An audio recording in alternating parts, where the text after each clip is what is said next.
सोए ਏਕ ਓੰਕਾਰ ਸਤਿਗੁਰੂ ਤਹਿ ਪ੍ਰਸਾਦ ਸਚ ਹੋਏ। ਵਾਹਿਗੁਰੂ ਜੀ ਕੀ ਫਤਿਹ। ਬਿਘਨ ਬਿਨਾਸ਼ਨ ਸੋਏ। ਸਤਨਾਮ ਸ੍ਰੀ ਵਾਹਿਗੁਰੂ ਸਾਹਿਬ ਜੀ। ਦੋਹਰਾ ਥਿਰ ਹੈ ਗੁਰੂ ਸਭ ਸਭਾ ਮੈਂ ਹੈ, ਸ਼ਬਦ ਸੁਨਹਿ ਵਿੱਚ ਰਾਗ। ਜਿਨ ਤੇ ਮਨ ਪਾਵਨ ਬਨੈ, ਉਪਜੈ ਪ੍ਰਭ ਅਨੁਰਾਗ। ਥਿਰ ਹੈ ਗੁਰੂ ਸਭ ਸਭਾ ਮੈਂ ਹੈ, ਸ਼ਬਦ ਸੁਨਹਿ ਵਿੱਚ ਰਾਗ।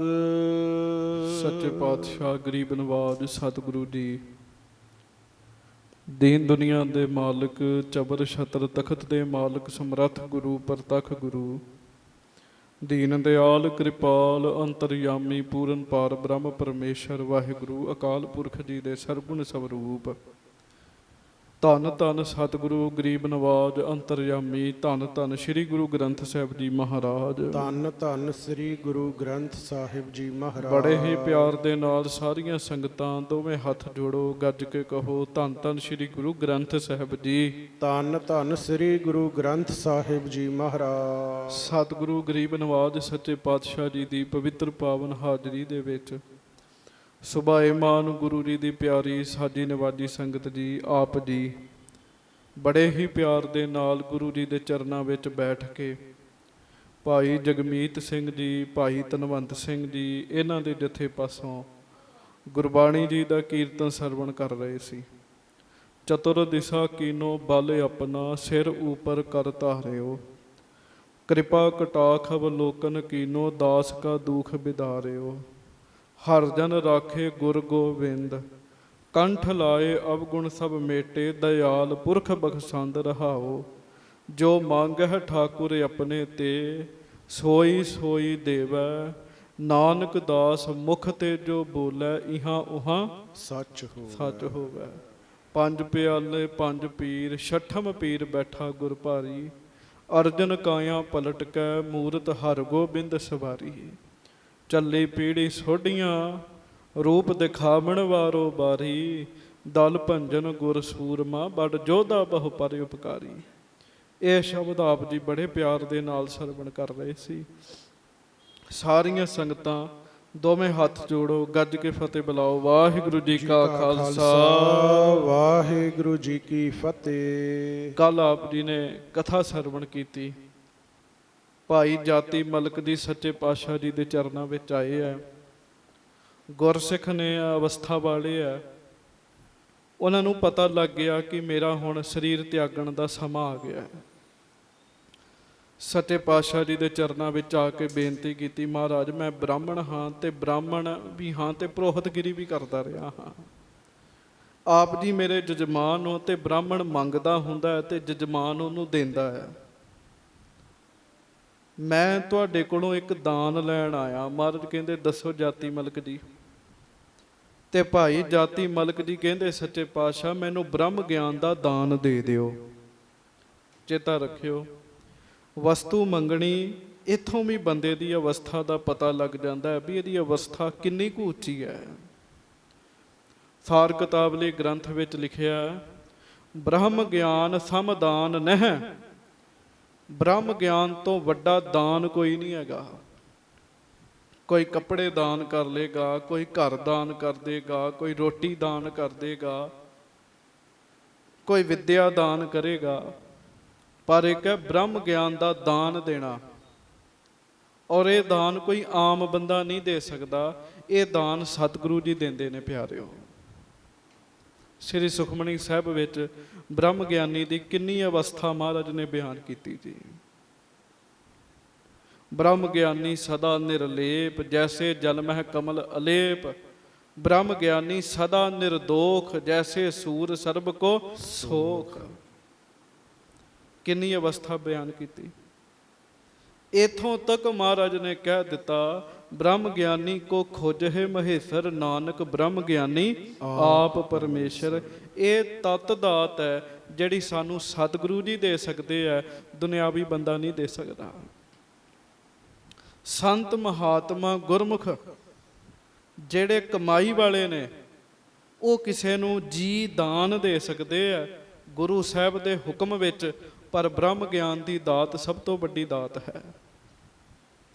ਔਰ ਉਹ ਬ੍ਰਹਮ ਗਿਆਨ ਦੀ ਦਾਤ ਸਤਿਗੁਰੂ ਜੀ ਬਾਣੀ ਵਿੱਚ ਲਿਖਦੇ ਆ ਕਿ ਬ੍ਰਹਮ ਗਿਆਨੀ ਕੀ ਗਤ ਬ੍ਰਹਮ ਗਿਆਨੀ ਜਾਣੈ। ਮਹਾਰਾਜ ਮੈਨੂੰ ਬ੍ਰਹਮ ਗਿਆਨ ਦੇ ਦਿਓ, ਕਿਰਪਾ ਕਰੋ। ਜਿਸ ਅਵਸਥਾ ਨੂੰ ਵੱਡੇ ਵੱਡੇ ਮੁਨੀ ਚੌਂਕੜੀਆਂ ਮਾਰ ਕੇ ਬੈਠੇ ਰਹਿੰਦੇ ਤੇ ਸਮਾਧੀਆਂ ਲਾਉਂਦੇ, ਵੀ ਉਹ ਅਵਸਥਾ ਮਿਲ ਜੇ, ਮੇਰੇ ਤੇ ਕਿਰਪਾ ਕਰ ਦਿਓ। ਕੱਲ ਪਿਆਰਿਓ ਫਿਰ ਆਪ ਜੀ ਨੇ ਬਚਨ ਸੁਣਿਆ।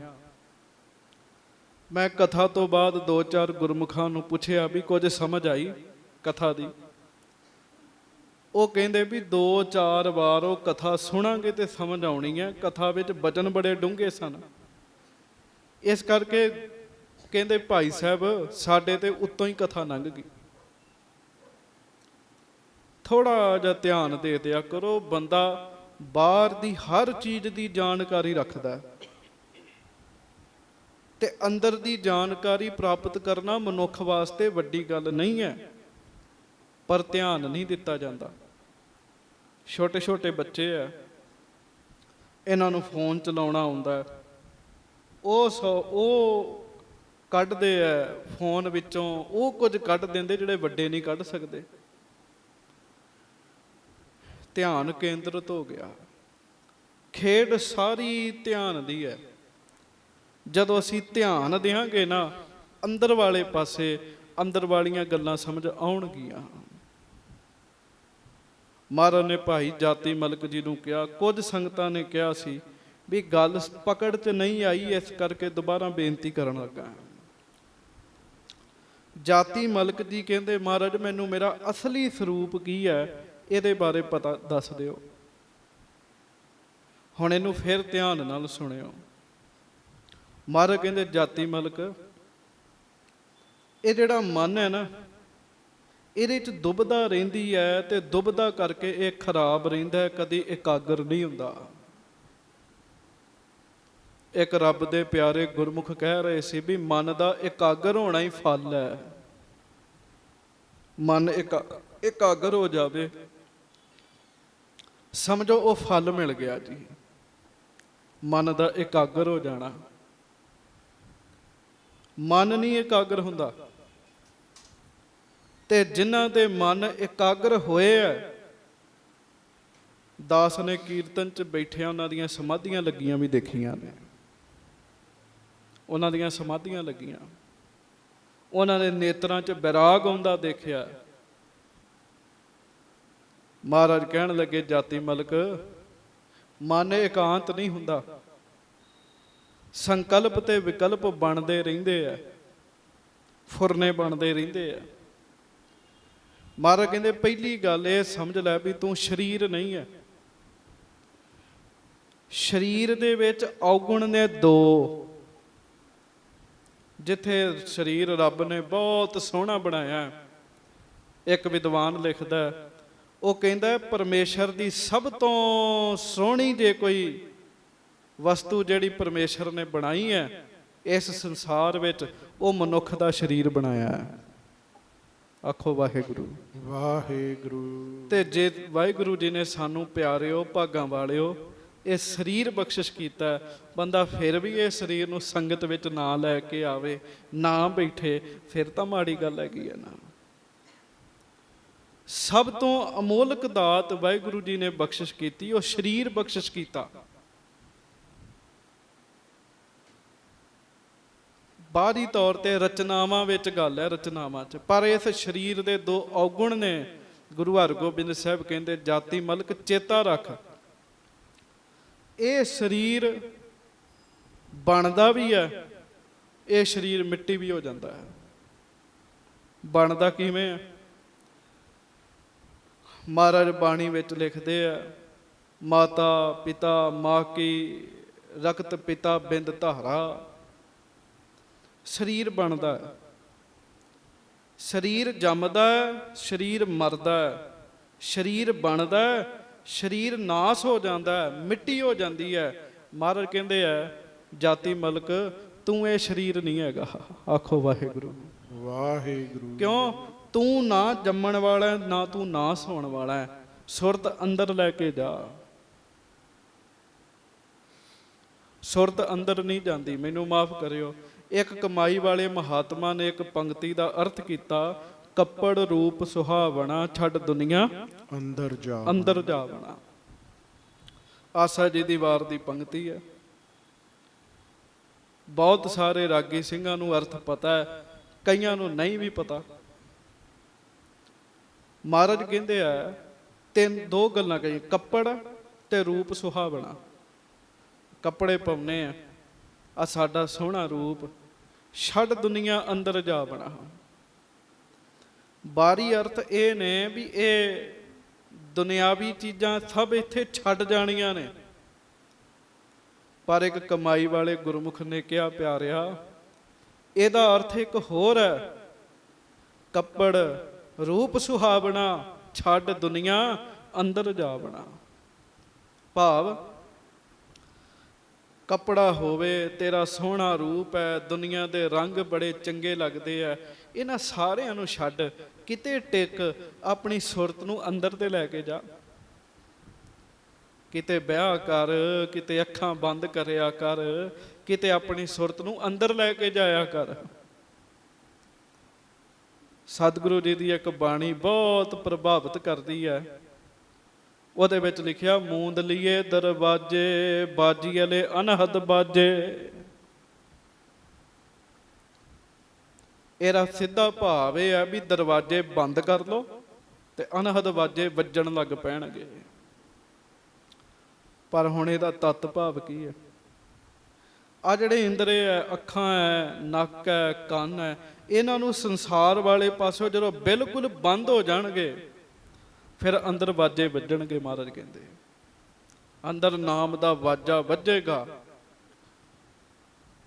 ਸੁਣ ਸੁਣ ਆਨੰਦ ਕਰੇ ਪ੍ਰਭ ਗਾਜੈ। ਸੁਖਮਨੀ ਸਾਹਿਬ ਚ ਮਹਾਰਾਜ ਲਿਖਦੇ ਜੀ। ਰਹੋ ਵਿਚਾਰ, ਮੈਂ ਇਸ ਪਾਸੇ ਨਹੀਂ ਜਾਣਾ। ਸੰਗਤ ਨੇ ਕਿਹਾ ਸੀ ਵੀ ਇੱਕ ਵਾਰੀ ਇਹ ਜੋ ਕੱਲ ਬੋਲਿਆ ਇੱਕ ਵਾਰੀ ਦੁਬਾਰਾ ਬੋਲ ਦਿਓ, ਤਾਂ ਕਹਿਣ ਲੱਗਾ। ਮਹਾਰਾਜ ਕਹਿੰਦੇ ਤੂੰ ਸੁਰਤ ਅੰਦਰ ਲੈ ਕੇ ਜਾ ਆਪਣੀ। ਸਰੀਰ ਦਾ ਨੁਕਸ ਹੈ, ਸਰੀਰ ਜੰਮਦਾ ਹੈ, ਮਰਦਾ ਹੈ, ਤੂੰ ਮਰਦਾ ਨਹੀਂ ਹੈ, ਜੰਮਦਾ ਨਹੀਂ ਹੈ। ਸਰੀਰ ਦਾ ਇੱਕ ਸੂਖਮ ਰੂਪ ਹੈ, ਉਹ ਹੈਗੀਆਂ ਇੰਦਰੀਆਂ, ਅੱਖਾਂ, ਨੱਕ, ਕੰਨ, ਜੀਭ। ਇਹ ਸਾਰਾ ਸਾਡੇ ਸਰੀਰ ਦਾ ਸੂਖਮ ਰੂਪ ਹੈ। ਮਹਾਰਾਜ ਕਹਿੰਦੇ ਹੁਣ ਇਹਦਾ ਵੀ ਅੱਗੇ ਇੱਕ ਹੋਰ ਅੰਤਰੀਵ ਭਾਵ ਹੈ, ਉਹ ਹੈ ਮਨ, ਜਿੱਥੇ ਤੇਰੇ ਫੁਰਨੇ ਬਣਦੇ ਆ। ਮਨ ਮਾੜਾ ਵੀ ਬੜਾ ਹੁੰਦਾ ਤੇ ਮਨ ਚੰਗਾ ਵੀ ਬੜਾ ਹੁੰਦਾ ਜੀ। ਚੰਗੇ ਪਾਸੇ ਚੱਲ ਜਾਵੇ ਤੇ ਇਹਦੇ ਵਰਗਾ ਯਾਰ ਕੋਈ ਨਹੀਂ, ਤੇ ਮਾੜੇ ਪਾਸੇ ਚਲੇ ਜਾਵੇ ਤੇ ਮਨ ਵਰਗਾ ਦੁਸ਼ਮਣ ਵੀ ਕੋਈ ਨਹੀਂ। ਮਹਾਰਾਜ ਕਹਿੰਦੇ ਪਰ ਮਨ 'ਚ ਦੋ ਨੁਕਸ ਨੇ। ਉਹ ਦੋ ਨੁਕਸ ਕਿਹੜੇ ਆ? ਇਹ ਸੁਖੀ ਵੀ ਹੁੰਦਾ ਤੇ ਦੁਖੀ ਵੀ ਹੁੰਦਾ ਹੈ। ਆਪਾਂ ਕਹਿੰਦੇ ਅੱਜ ਮੇਰਾ ਮਨ ਦੁਖੀ ਹੈ, ਤੇ ਜਿੱਦਣ ਕੁਝ ਮਿਲ ਜੇ ਕਹਿੰਦੇ ਅੱਜ ਮੇਰਾ ਮਨ ਸੁਖੀ ਹੈ। ਮਹਾਰਾਜ ਕਹਿੰਦੇ ਮਨ ਦੇ ਵੀ ਦੋ ਨੁਕਸ ਨੇ। ਮਨ ਸੁਖੀ ਵੀ ਹੁੰਦਾ, ਮਨ ਦੁਖੀ ਵੀ ਹੁੰਦਾ। ਜਾਤੀ ਮਲਕ ਤੂੰ ਮਨ ਨਹੀਂ ਹੈਗਾ, ਕਿਉਂਕਿ ਜੋ ਤੂੰ ਹੈ ਉਹ ਆਤਮ ਰੂਪ ਹੈ। ਆਤਮਾ ਨਾ ਸੁਖੀ ਹੁੰਦੀ ਨਾ ਦੁਖੀ ਹੁੰਦੀ ਹੈ। ਮਹਾਰਾਜ ਕਹਿੰਦੇ ਹੁਣ ਹੋਰ ਅੱਗੇ ਚੱਲ। ਮਨ ਤੋਂ ਅੱਗੇ ਪ੍ਰਾਣ ਨੇ। ਪ੍ਰਾਣਾ ਕਰਕੇ ਜ਼ਿੰਦਗੀ ਹੈ। ਗੁਰਬਾਣੀ 'ਚ ਸ਼ਬਦ ਆਉਂਦਾ ਪ੍ਰਾਣਪਤੀ, ਕਿਨ ਬਿਧ ਪਾਵੋ ਪ੍ਰਾਣਪਤੀ। ਪ੍ਰਾਣਾਂ ਦਾ ਮਾਲਕ। ਪ੍ਰਾਣ ਸਾਡੇ ਸਰੀਰ ਵਿੱਚ ਹੀ ਨੇ।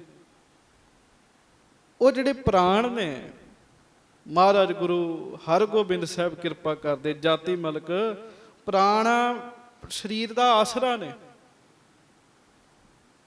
ਪਰ ਪ੍ਰਾਣਾਂ 'ਚ ਵੀ ਦੋ ਔਗੁਣ ਨੇ। ਮਹਾਰਾਜ ਦੱਸੋ। ਮਹਾਰਾਜ ਕਹਿੰਦੇ ਭੁੱਖ ਤੇ ਪਿਆਸ ਇਹਨਾਂ ਨੂੰ ਲੱਗਦੀ ਹੈ। ਆਖੋ ਵਾਹਿਗੁਰੂ। ਵਾਹਿਗੁਰੂ। ਸਰੀਰ ਦਾ ਧਰਮ ਹੈ। ਆਪਾਂ ਕਹਿੰਦੇ ਸਰੀਰ ਨੂੰ ਭੁੱਖ ਲੱਗਦੀ ਨਹੀਂ, ਇਹ ਪ੍ਰਾਣਾਂ ਨੂੰ ਲੱਗਦੀ ਹੈ। ਹੁਣ ਜਿੰਨਾ ਚਿਰ ਤੱਕ ਬੰਦਾ ਇਸ ਸਰੀਰ 'ਚ ਹੈ, ਪ੍ਰਾਣ ਨਹੀਂ ਵੇਖਦਾ, ਤਾਂ ਆਪਾਂ ਕਵਾਂਗੇ ਭਾਈ ਸਾਹਿਬ ਜਿਹੜੀ ਚੀਜ਼ ਵੇਖਦੀ ਨਹੀਂ ਉਹਦਾ ਸੁਣਾਉਣ ਕਿਦਾ ਜੇ ਸਾਨੂੰ। ਪਰ ਸੁਰਤ ਅੰਦਰ ਜਾਏਗੀ ਤੇ ਪ੍ਰਾਣ ਵੀ ਵਿਖਣਗੇ। ਮਹਾਰਾਜ ਕਹਿੰਦੇ ਤੂੰ ਪ੍ਰਾਣਾਂ ਤੋਂ ਵੀ ਨਿਆਰਾ ਹੈ, ਵੱਖਰਾ ਹੈ। ਇਹ ਬਚਨ ਮਹਾਰਾਜ ਕਰ ਰਹੇ ਸੀਗੇ ਤੇ ਦ੍ਰਿਸ਼ਟੀ ਪਾਈ ਤੇ ਜਾਤੀ ਮਲਕ ਜੀ ਦੀ ਸਮਾਧੀ ਲੱਗ ਗਈ ਤੇ ਉਹਨਾਂ ਨੂੰ ਸਾਰੀ ਆਪਣੀ ਆਤਮਾ ਦੇ ਦਰਸ਼ਨ ਹੋ ਗਏ ਜੀ। ਆਤਮ ਰੂਪ ਦੇ ਦਰਸ਼ਨ ਹੋ ਗਏ। ਮਹਾਰਾਜ ਨੇ ਦੱਸਿਆ ਸੀ ਅੰਦਰ ਕਿਵੇਂ ਜਾਣਾ, ਬੰਦਾ ਬਾਹਰ ਮੁਖੀ ਕਿਵੇਂ ਬਣਦਾ ਉਹ ਵੀ ਦੱਸਦੇ ਆ ਵੀ ਬੁੱਧੀ ਤੇ ਮਨ ਦਾ ਜਦੋਂ ਸੰਬੰਧ ਬਣਦਾ ਹੈ ਨਾ,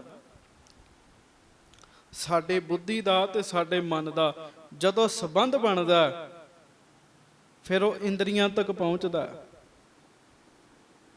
ਪਦਾਰਥ ਮੰਗਦਾ, ਇੰਦਰੀ ਫਿਰ ਪਦਾਰਥ ਚੱਖਦੀ ਹੈ। ਜਦੋਂ ਉਹ ਪਦਾਰਥ ਚੱਖਦੀ ਹੈ ਫਿਰ ਉਹ ਦੁਨਿਆਵੀ ਹੋ ਜਾਂਦੀ ਹੈ। ਸੰਸਾਰ ਦੇ ਵਿੱਚ ਬਾਹਰ ਮੁਖੀ ਬੰਦੇ ਬਹੁਤ ਮਿਲਣਗੇ, ਅੰਤਰਮੁਖੀ ਕਰੋੜਾਂ ਚੋਂ ਕੋਈ ਇੱਕ ਅੱਧਾ ਹੋਏਗਾ। ਆਖੋ ਵਾਹਿਗੁਰੂ। ਵਾਹਿਗੁਰੂ। ਜਿਹੜਾ ਮੈਡੀਟੇਸ਼ਨ ਕਰਦਾ ਹੈ, ਜਿਹੜਾ ਧਿਆਨ ਲਾਉਂਦਾ ਹੈ, ਜਿਹੜਾ ਸਾਧਨਾ ਕਰਦਾ ਹੈ, ਬਾਹਰ ਮੁਖੀ ਬਹੁਤ ਨੇ। ਅੰਤਰਮੁਖੀ ਅੰਦਰ ਨੂੰ ਖੋਜਣ ਦਾ। ਮਹਾਰਾਜ ਕਹਿੰਦੇ ਜੋ ਬ੍ਰਹਮੰਡੇ ਸੋਈ ਪਿੰਡੇ, ਜੋ ਖੋਜੈ ਸੋ ਪਾਵੈ। ਬਾਹਰ ਮੁਖੀ ਦੁਨੀਆ ਬਹੁਤ ਸਾਰੀ ਹੈ, ਅੰਤਰਮੁਖੀ ਕੋਈ ਕਰੋੜਾਂ ਚੋਂ ਇੱਕ ਹੈ। ਜਿਹੜਾ ਧਿਆਨ ਲਾਉਂਦਾ, ਪਰਮੇਸ਼ਰ ਦੀ ਯਾਦ 'ਚ ਜੁੜਦਾ। ਭਾਈ ਜਾਤੀ ਮਲਕ ਜੀ ਦੇ ਸਮਾਧੀ ਲੱਗ ਗਈ, ਕਪਾਟ ਖੁੱਲ ਗਏ ਸਾਧ ਸੰਗਤ ਜੀ। ਆਗਮ ਨਿਗਮ ਦੀ ਸੋਝੀ ਹੋ ਗਈ। ਜਿਹੜੇ ਮੋਹ ਰੂਪੀ ਸੰਗਲ ਬੱਝੇ ਪਏ ਸੀ ਨਾ, ਉਹ ਸੰਗਲ ਛੁੱਟ ਗਏ ਜੀ। ਉਹ ਸੰਗਲ ਛੁੱਟ ਗਏ, ਆਤਮਾ ਦੀ ਸੋਝੀ ਹੋ ਗਈ, ਬ੍ਰਹਮ ਗਿਆਨ ਦੀ ਦਾਤ ਮਿਲੀ, ਜਿਹੜੀ ਦਾਤ ਸਭ ਤੋਂ ਵੱਡੀ ਮੰਨੀ ਗਈ ਹੈ। ਤੇ ਫਿਰ ਘਰ ਚਲੇ ਗਏ। ਆਪਣੇ ਪੁੱਤਰ ਬਾਰੇ ਪੁੱਛਿਆ ਸੀ ਵੀ ਮਹਾਰਾਜ ਕੀ ਬਣੇਗਾ। ਪੁੱਤਰ ਦਾ ਨਾਮ ਸੀ ਦਇਆ ਰਾਮ। ਸ਼ਹਿਨਸ਼ਾਹ ਗੁਰੂ ਹਰਗੋਬਿੰਦ ਸਾਹਿਬ ਕਹਿਣ ਲੱਗੇ, ਜਾਤੀ ਮਲਕ ਤੂੰ ਸਾਡੇ ਚਰਨਾਂ 'ਚ ਸੇਵਾ ਕੀਤੀ ਹੈ, ਯੋਧਾ ਵੀ ਹੈ ਤੂੰ। ਤੇਰਾ ਪੁੱਤਰ ਜਦੋਂ ਅਸੀਂ 10ਵੇਂ ਜਾਮੇ ਚਾਵਾਂਗੇ ਉਦੋਂ ਸੇਵਾ ਕਰੇਗਾ। ਸੋ ਦਇਆ ਰਾਮ ਪੁਰੋਹਿਤ ਜੀ ਦਾ ਇਤਿਹਾਸ ਬੜਾ ਆਉਂਦਾ।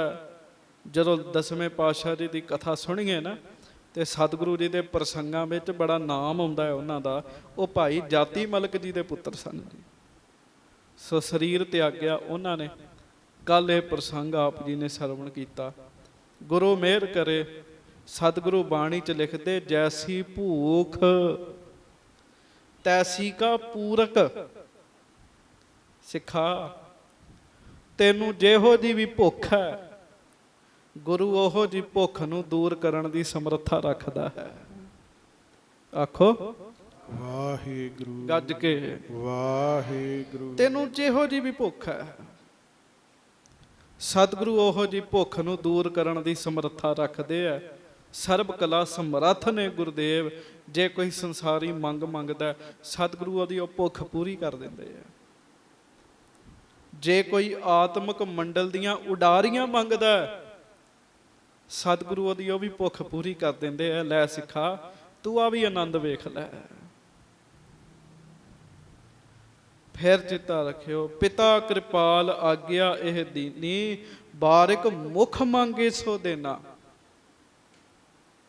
ਰਾਗੀ ਸਿੰਘ ਸ਼ਬਦ ਪੜ੍ਹ ਰਹੇ ਸੀ, ਜੋ ਮੰਗ ਹੈ ਠਾਕੁਰ ਆਪਣੇ ਤੇ ਸੋਈ ਸੋਈ ਦੇਵੈ। ਬਸ ਇਹ ਹੈ ਵੀ ਬੰਦਾ ਮੰਗਦਾ ਕੀ ਹੈ। ਜੇ ਸੰਸਾਰੀ ਦਾਤਾਂ ਮੰਗਦਾ, ਸਤਿਗੁਰੂ ਉਹ ਵੀ ਬਖਸ਼ ਦਿੰਦੇ ਆ। ਜਿਹੜਾ ਦਰਗਾਹ ਦੀਆਂ ਦਾਤਾਂ ਮੰਗਦਾ, ਮਹਾਰਾਜ ਉਹਨੂੰ ਦਰਗਾਹ ਦੀਆਂ ਦਾਤਾਂ ਵੀ ਬਖਸ਼ ਦਿੰਦੇ ਹਨ। ਆਓ ਹੁਣ ਜੇ ਤੋਂ ਅੱਗੇ ਆਪਾਂ ਕਥਾ ਸਰਵਣ ਕਰੀਏ। ਪਿਆਰ ਨਾਲ ਗੱਜ ਕੇ ਸਾਰੀ ਸੰਗਤ ਆਖੋ ਸਤਨਾਮ ਸ੍ਰੀ ਵਾਹਿਗੁਰੂ ਸਾਹਿਬ ਜੀ। ਹਾਂਜੀ। ਸਤਨਾਮ ਸ੍ਰੀ ਵਾਹਿਗੁਰੂ ਸਾਹਿਬ ਜੀ। ਦੋਹਰਾ ਥਿਰ ਹੈ ਗੁਰੂ ਸਭ ਸਭਾ ਮੈਂ ਹੈ, ਸ਼ਬਦ ਸੁਨਹਿ ਵਿੱਚ ਰਾਗ। ਹਜੂਰ ਗਰੀਬ ਨਵਾਜ ਸੱਚੇ ਪਾਤਸ਼ਾਹ ਸੰਗਤ ਵਿੱਚ ਬੈਠੇ ਹਨ। ਤੇਰੇ ਗੁਰੂ ਸਭ ਸਭਾ ਮਹਿ, ਸਾਰੇ ਗੁਰਸਿੱਖਾਂ ਦੀ ਸਭਾ ਲੱਗਦੀ ਹੈ। ਮਹਾਰਾਜ ਵਿੱਚ ਬੈਠਦੇ ਆ। ਸ਼ਬਦ ਸੁਨਹਿ ਵਿੱਚ ਰਾਗ, ਮਹਾਰਾਜ ਰਾਗ ਵਿੱਚ ਸ਼ਬਦ ਸੁਣਦੇ ਆ। ਆਖੋ ਵਾਹਿਗੁਰੂ ਵਾਹਿਗੁਰੂ। ਵੀ ਰਾਗ 'ਚ ਸ਼ਬਦ ਗਾਓ, ਅਟਕਲ ਬੱਚੋ ਨੇ। ਰਾਗ ਵਿੱਚ ਮਹਾਰਾਜ ਸ਼ਬਦ ਸੁਣਦੇ ਹਨ। ਜਿਨ ਤੇ ਮਨ ਪਾਵਨ ਬਨੈ। ਇੱਕ ਰਾਗ ਸਮੇਂ ਦਾ ਤੇ ਉਹਦੇ ਤੋਂ ਉੱਤੇ ਸਤਿਗੁਰੂ ਦੀ ਬਾਣੀ। ਜਦੋਂ ਕਮਾਈ ਵਾਲੇ ਉਹ ਰਾਗਾਂ ਨੂੰ ਬਾਣੀ ਦੇ ਵਿੱਚ ਪਾ ਕੇ ਗਾਉਂਦੇ ਆ ਨਾ, ਤੇ ਸੁਣਨ ਵਾਲਿਆਂ ਦੇ ਪਿਆਰਿਓ ਮਨ ਪਵਿੱਤਰ ਹੋ ਜਾਂਦੇ ਆ। ਹਾਂਜੀ। ਉਪਜੈ ਪ੍ਰਭ ਅਨੁਰਾਗ। ਉਹਨਾਂ ਦੇ ਫਿਰ ਮਨਾਂ ਵਿੱਚ ਵਾਹਿਗੁਰੂ ਜੀ ਦੇ ਪ੍ਰਥਾਏ ਪ੍ਰੇਮ ਪੈਦਾ ਹੁੰਦਾ ਜੀ। ਰੱਬ ਨਾਲ ਪਿਆਰ ਪੈਦਾ ਹੁੰਦਾ ਜੀ। ਇਹ ਬਾਣੀ ਹੈ ਜਿਹੜੀ ਰੱਬ ਨਾਲ ਪਿਆਰ ਪਾ ਦਿੰਦੀ ਜੇ। ਹਾਂਜੀ। ਚੌਪਈ ਭਗਤ ਗਿਆਨ ਬੈਰਾਗ ਵਿਵੇਕ। ਗੁਰਸਿੱਖ ਕੀਰਤਨ ਕਰਦੇ ਹਨ ਜਿਹਦੇ ਵਿੱਚ ਭਗਤੀ ਹੈ, ਗਿਆਨ ਵੀ ਹੈ, ਵੈਰਾਗ ਵੀ ਹੈ ਤੇ ਵਿਵੇਕ ਵੀ ਹੈ। ਦੋ ਤੋਂ ਇੱਕ ਹੋਣਾ ਕਿਵੇਂ ਹੈ, ਇਹਦਾ ਵੀ ਗਿਆਨ ਹੈ। ਹਾਂਜੀ। ਨਿਗੁਣ ਸਗੁਣ ਕੀ ਆਤਮ ਟੇਕ। ਨਿਰਗੁਣ ਸਰਗੁਣ ਸਾਰਿਆਂ ਦੀ ਇੱਕ ਹੀ ਟੇਕ ਹੈ, ਉਹ ਹੈ ਸਤਿਗੁਰੂ ਜੀ ਦੀ ਬਾਣੀ।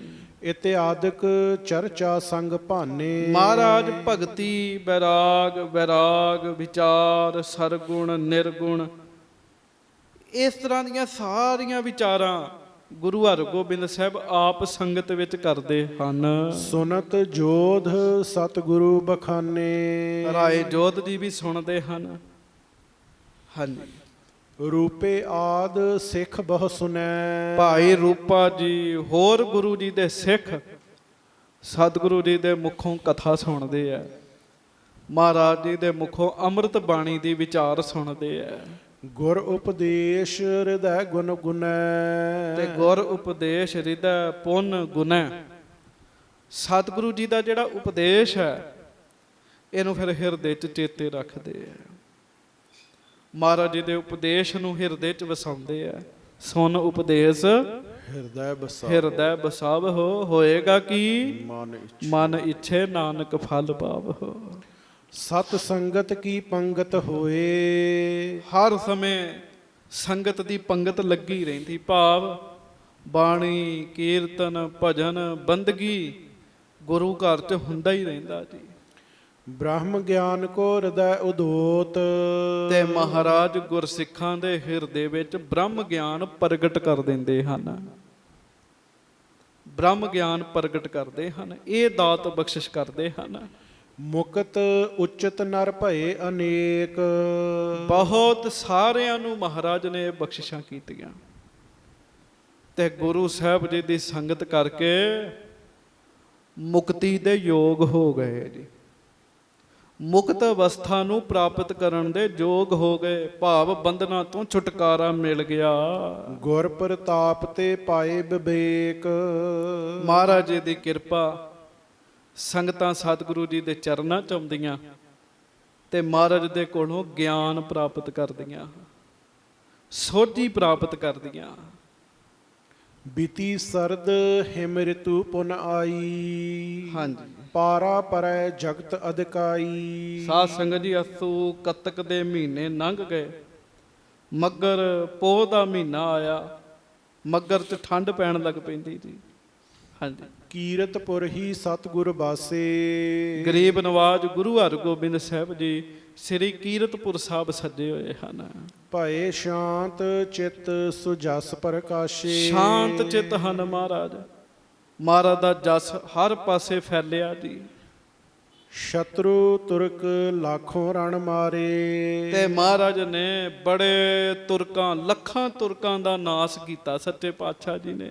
ਅਰੇ ਆਏ ਸਗਰੇ ਸੋ ਹਾਰੇ। ਜਿਹੜਾ ਜਿਹੜਾ ਅੱਗੇ ਆ ਕੇ ਅੜ ਗਿਆ ਉਹ ਹਾਰ ਗਿਆ ਜੀ। ਆਖੋ ਵਾਹਿਗੁਰੂ ਵਾਹਿਗੁਰੂ। ਸ਼੍ਰੀ ਹਰਿ ਰਾਏ ਸੰਗ ਬਹੁ ਨੇਹੂ। ਪਰ ਹੁਣ ਅੱਗੋਂ ਕਥਾ 'ਚ ਬਚਨ ਆ ਰਿਹਾ, ਗੁਰੂ ਹਰਗੋਬਿੰਦ ਸਾਹਿਬ ਜੀ ਦਾ ਆਪਣੇ ਪੋਤਰੇ ਨਾਲ ਬਹੁਤਾ ਪ੍ਰੇਮ ਹੈ, ਹਰਿ ਰਾਏ ਸਾਹਿਬ ਜੀ ਦੇ ਨਾਲ। ਮ੍ਰਿਦਲ ਬਾਕ ਤੇ ਕਰਤ ਅਸ਼ੇਹੂ। ਮਹਾਰਾਜ ਨਾ ਜਦੋਂ ਵੀ ਬੋਲਦੇ ਆਪਦੇ ਪੋਤਰੇ ਨਾਲ, ਹਰਿ ਰਾਏ ਸਾਹਿਬ ਜੀ ਦੇ ਨਾਲ, ਤੇ ਮਿੱਠੇ ਮਿੱਠੇ ਬੋਲਣੇ, ਬੜੇ ਪਿਆਰ ਵਾਲੇ ਬੋਲਣੇ। ਨਿਸ ਦਿਨ ਨਿਜ ਸਮੀਪ ਹੀ ਰਾਖੈ। ਤੇ ਭਾਵੇਂ ਦਿਨ ਹੋਵੇ ਜਾਂ ਰਾਤ ਹੋਵੇ, ਗੁਰੂ ਹਰਗੋਬਿੰਦ ਸਾਹਿਬ ਜੀ ਹਰਿ ਰਾਏ ਸਾਹਿਬ ਜੀ ਨੂੰ ਆਪਣੇ ਕੋਲ ਹੀ ਰੱਖਦੇ ਐ। ਰਾਤ ਨੂੰ ਵੀ ਮਹਾਰਾਜ ਕੋਲ ਰੱਖਦੇ, ਉਹਦਾ ਕਾਰਨ ਹੈ ਨਾ, ਇੱਕ ਤਾਂ ਦਾਤ ਬਹੁਤ ਵੱਡੀ ਦੇਣੀ ਹੈ, ਦੂਜਾ ਗੁਰੂ ਹਰਿ ਰਾਏ ਸਾਹਿਬ ਦੇ ਪਿਤਾ ਜੀ ਸਰੀਰ ਤਿਆਗ ਗਏ ਆ, ਤੇ ਮਾਤਾ ਜੀ ਜਿਹੜੇ ਆ ਉਹ ਕਰਤਾਰਪੁਰ ਸਾਹਿਬ ਨੇ, ਤੇ ਮਹਾਰਾਜ ਸਦਾ ਕੋਲ ਰੱਖਦੇ ਆਪਣੇ ਜੀ। ਹਾਂਜੀ, ਪ੍ਰਿਥਕ ਹੋਣ ਕੋ ਕਬਹੁ ਨਾ ਕਾਂਖੈ। ਕਦੀ ਵੱਖ ਨਹੀਂ ਹੋਣ ਦਿੰਦੇ ਮਹਾਰਾਜ ਛੇਵੇਂ ਪਾਤਸ਼ਾਹ। ਪੋਤਰਾ ਸਾਹਿਬ ਨੂੰ ਸਦਾ ਕੋਲ ਰੱਖਣਾ ਆਪਣੇ। ਸਦਨ ਥਿਰ ਹੈ ਤਉ ਬੈਠੈ ਤੀਰ।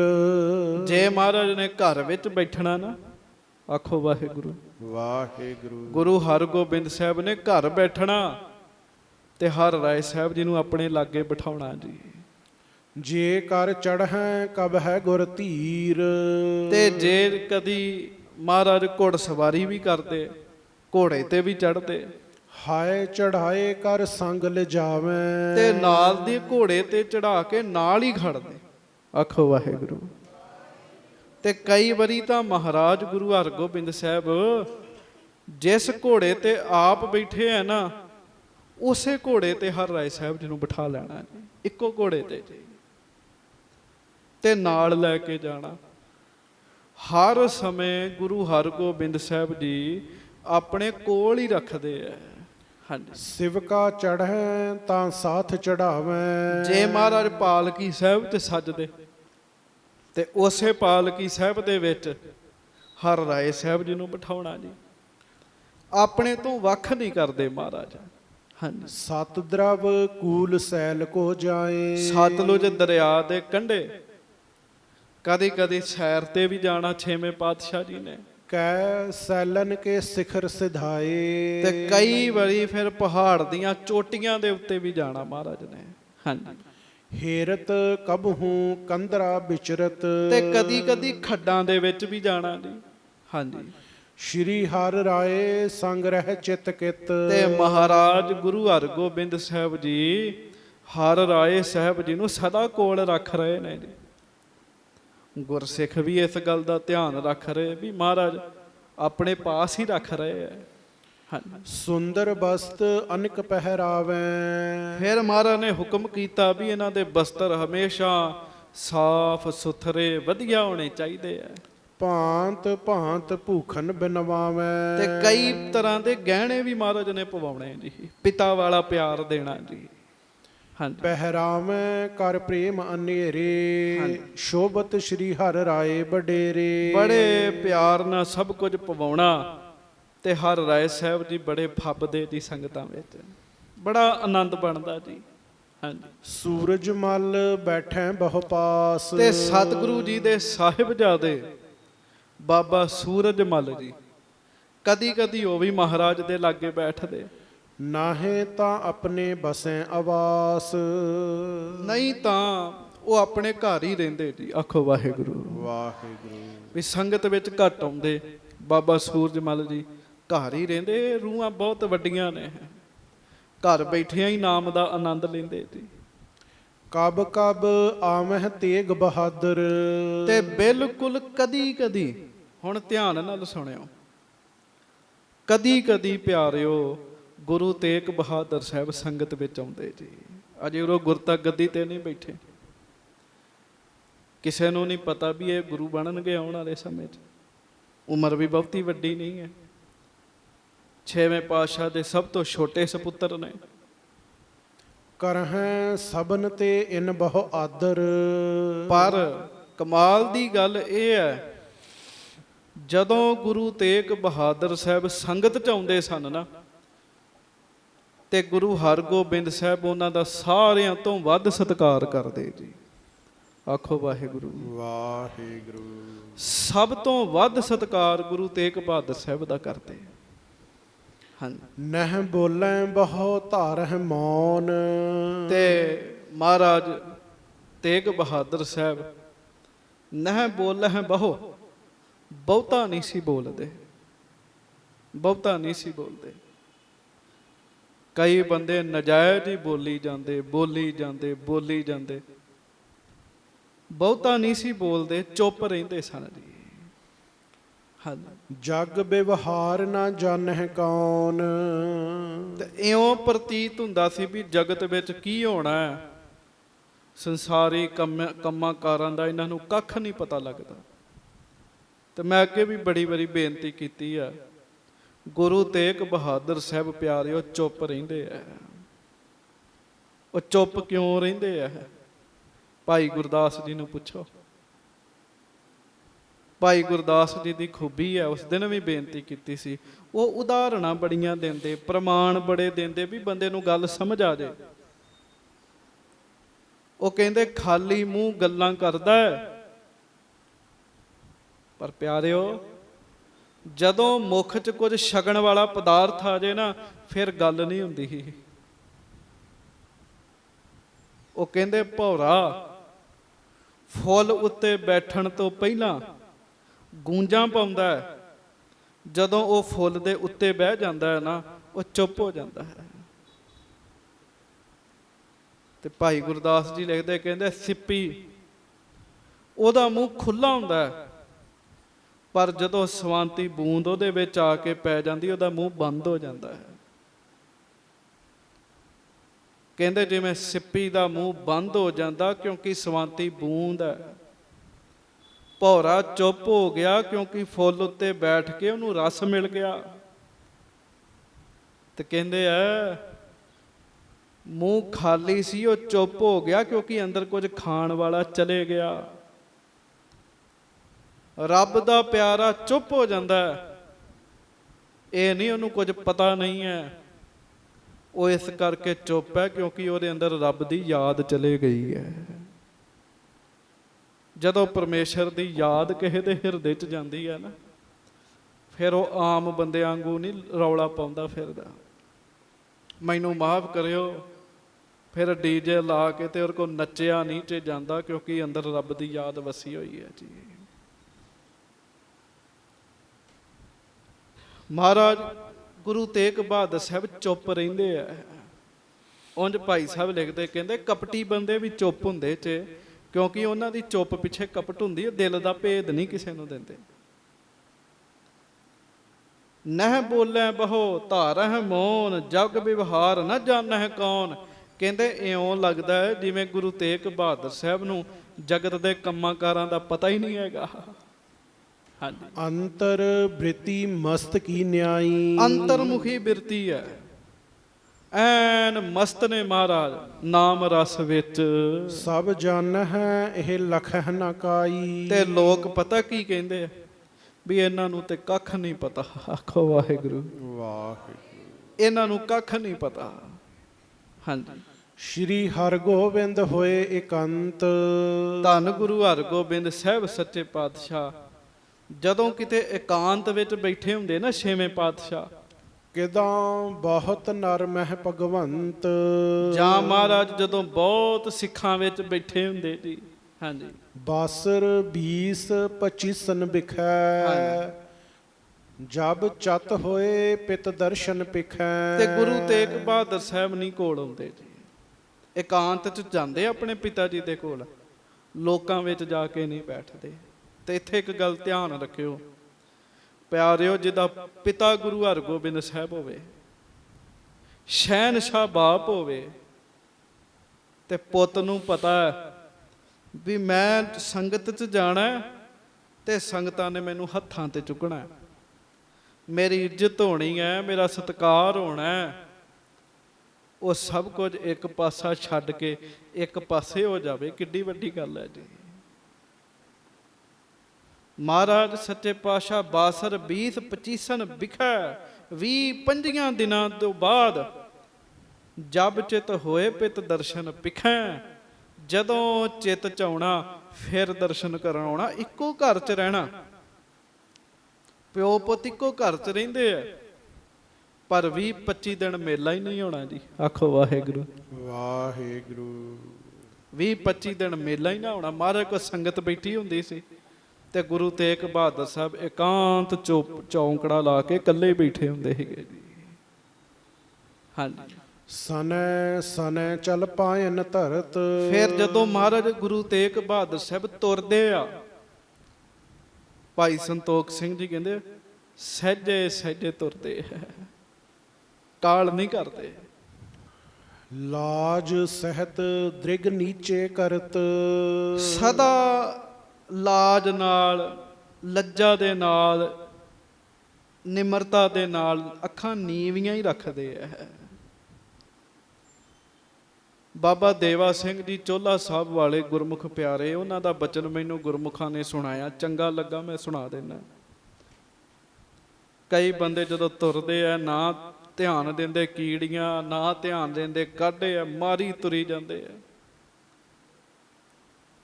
ਉਹ ਮਹਾਂਪੁਰਖ ਕਹਿੰਦੇ ਸੀ, ਉਹ ਭਲਿਆ ਲੋਕਾ ਧਿਆਨ ਨਾਲ ਤੁਰ, ਸਭ ਕੁਝ ਮਿੱਧੀ ਤੁਰੀ ਜਾਂਦਾ ਹੈ।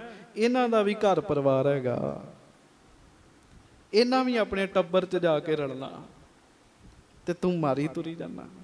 ਆਖੋ ਵਾਹਿਗੁਰੂ ਵਾਹਿਗੁਰੂ। ਤੁਰਦੇ ਵੀ ਗੁਰੂ ਤੇਗ ਬਹਾਦਰ ਸਾਹਿਬ ਬੜੇ ਧਿਆਨ ਨਾਲ ਤੇ ਸਹਿਜੇ ਸਹਿਜੇ ਅੱਖਾਂ ਨੀਵੀਆਂ ਰੱਖਦੇ ਸਨ।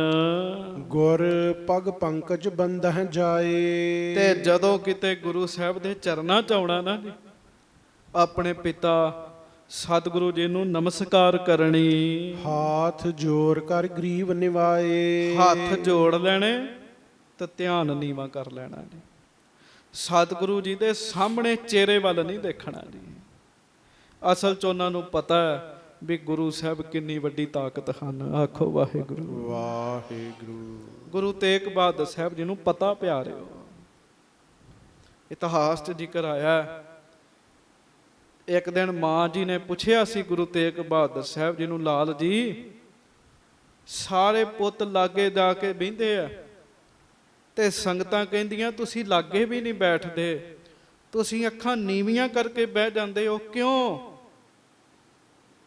ਤੇ ਗੁਰੂ ਤੇਗ ਬਹਾਦਰ ਸਾਹਿਬ ਨੇ ਕਿਹਾ ਸੀ, ਮਾਂ ਜੀ ਮੈਂ ਔਗੁਣਾਂ ਦਾ ਭਰਿਆ ਹੋਇਆ ਹਾਂ, ਕਰੋੜਾਂ ਸੂਰਜ ਇਕੱਠੇ ਹੋਣ, ਗੁਰੂ ਹਰਗੋਬਿੰਦ ਸਾਹਿਬ ਸਾਡੇ ਪਿਤਾ ਜੀ ਦਾ ਮੁਕਾਬਲਾ ਨਹੀਂ ਕਰ ਸਕਦੇ, ਮੇਰੇ 'ਚ ਇੰਨੀ ਤਾਕਤ ਨਹੀਂ ਹੈ ਮੈਂ ਪਿਤਾ ਜੀ ਦੇ ਮੁਖ ਵੱਲ ਸਿੱਧਾ ਵੇਖ ਕੇ ਉਹਨਾਂ ਨਾਲ ਗੱਲ ਕਰਾਂ। ਜਿੰਨੇ ਗਲਤੀਆਂ ਕੀਤੀਆਂ ਹੁੰਦੀਆਂ, ਜਿਹੜਾ ਔਗੁਣਹਾਰਾ ਹੁੰਦਾ ਉਹ ਸਿਰ ਨੀਵਾਂ ਕਰਦਾ, ਉਹ ਉੱਚਾ ਚੁੱਕ ਕੇ ਗੱਲ ਨਹੀਂ ਕਰਦਾ। ਇੰਨੀ ਨਿਮਰਤਾ ਸੀ ਗੁਰੂ ਤੇਗ ਬਹਾਦਰ ਸਾਹਿਬ 'ਚ। ਜਦੋਂ ਆਉਣਾ ਹੱਥ ਜੋੜ ਕੇ ਸਿਰ ਨਿਵਾ ਕੇ ਕੋਲ ਬੈਠ ਜਾਣਾ। ਪੁੱਤਰ ਸਤੀਰਜ ਪਿਖ ਗੰਭੀਰ। ਸਤਿਗੁਰੂ ਜੀ ਵੇਖਦੇ ਆ, ਪੁੱਤਰ ਸਤੀਰਜ ਪਿਖ ਗੰਭੀਰ, ਵੀ ਇਹ ਬੜੇ ਧੀਰਜ ਵਾਲੇ ਆ, ਬੜੀ ਸ਼ਾਂਤੀ ਵਾਲੇ ਆ, ਬੜੇ ਗੰਭੀਰ ਨੇ। ਹਾਂਜੀ। ਸਾਦਰ ਬੋਲ ਬੈਠਾ ਮਹਿ ਤੀਰ।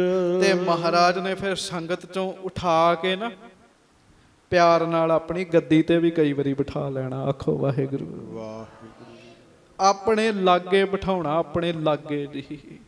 ਹਾਂਜੀ। ਕਬਹੂ ਜਾਨੂ ਲੇਤ ਉਚਾਏ, ਬੈਠੇ ਨਿਕਟ ਸਥਾਨ ਬਤਾਏ। ਤੇ ਕਈ ਵਾਰੀ ਆਸਣ ਲਾਗੇ ਜਗ੍ਹਾ ਨਾ ਹੋਣੀ, ਜਾਂ ਸੰਗਤ ਨਾ ਸੰਗਤ ਵਾਹਿਗੁਰੂ ਜ਼ਿਆਦਾ ਹੋਣੀ, ਤੇ ਉਧਰੋਂ ਮਹਾਰਾਜ ਗੁਰੂ ਤੇਗ ਬਹਾਦਰ ਸਾਹਿਬ ਨੇ ਆਉਣਾ। ਉਦੋਂ ਤੇ ਸਾਰੇ ਤੇਗ ਬਹਾਦਰ ਜੀ ਕਹਿੰਦੇ ਸੀ, ਗੁਰਤਾ ਗੱਦੀ ਤੇ ਬਾਅਦ ਚ ਮਿਲੀ। ਤੇ ਗੁਰੂ ਹਰਗੋਬਿੰਦ ਸਾਹਿਬ ਨੇ ਨਾ ਗੋਡਾ ਚੁੱਕ ਕੇ ਥਾਂ ਬਣਾਉਣੀ ਤੇ ਆਖਣਾ, ਆਓ ਸਾਡੇ ਲਾਗੇ ਬਹਿ ਜਾਓ। ਗੋਡਾ ਚੁੱਕ ਕੇ ਜਗ੍ਹਾ ਬਣਾ ਕੇ ਤੇ ਲਾਗੇ ਬਿਠਾਉਣਾ ਜੀ ਆਪਣੇ ਜੀ। ਹਾਂਜੀ, ਕਬਹੂ ਗਹਿ ਕਰ ਭੁਜਾ ਬਿਠਾਵੈ। ਤੇ ਕਈ ਵਾਰੀ ਉਹਨਾਂ ਨਾ ਬਹਿਣਾ ਵੀ ਮਹਾਰਾਜ ਪਿਤਾ ਜੀ ਆਪ ਜੀ ਦਾ ਆਸਣ ਹੈ, ਮੇਰੀ ਕਿੱਥੋਂ ਇੰਨੀ ਯੋਗਤਾ ਹੈ। ਤੇ ਗੁਰੂ ਹਰਗੋਬਿੰਦ ਸਾਹਿਬ ਨੇ ਨਾ ਤੇਗ ਬਹਾਦਰ ਸਾਹਿਬ ਜੀ ਦੀ ਬਾਹ ਫੜ ਕੇ ਉਹਨਾਂ ਨੂੰ ਆਪਣੇ ਲਾਗੇ ਬਿਠਾ ਲੈਣਾ ਵੀ ਬੈਠੋ ਸਾਡੇ ਲਾਗੇ, ਕਿਉਂਕਿ ਪਤਾ ਸੀ ਆਉਣ ਵਾਲੇ ਸਮੇਂ 'ਚ ਬਹਿਣਾ ਹੈ। ਹਾਂਜੀ, ਸਨਮਾਨ ਹੈ ਸੁਤ ਕੋ ਦਰਸਾਵੈ। ਬੜਾ ਸਨਮਾਨ ਕਰਦੇ ਆ, ਬੜਾ ਪਿਆਰ ਕਰਦੇ ਆ। ਭਿਖ ਹੈ ਨਾਨਕੀ ਕਬ ਘਰ ਮਾਹੀ। ਕਦੀ ਫਿਰ ਮਾਤਾ ਨਾਨਕੀ ਗੁਰੂ ਤੇਗ ਬਹਾਦਰ ਸਾਹਿਬ ਦੇ ਮਾਤਾ ਜੀ ਉਹਨਾਂ ਨੇ ਵੇਖਣਾ ਵੀ ਮੇਰੇ ਪੁੱਤ ਦਾ ਬੜਾ ਸਤਿਕਾਰ ਕਰਦੇ ਮਹਾਰਾਜ। ਆਦਰ ਦੇਤ ਬਿਠਾਵਹਿ ਤਾਹੀ। ਵੀ ਆਦਰ ਦੇ ਕੇ ਆਪਣੇ ਨਾਲ ਹੀ ਪਲੰਗੇ ਤੇ ਬਿਠਾ ਲੈਂਦੇ ਆ, ਬੜੀ ਵੱਡੀ ਗੱਲ ਹੈ।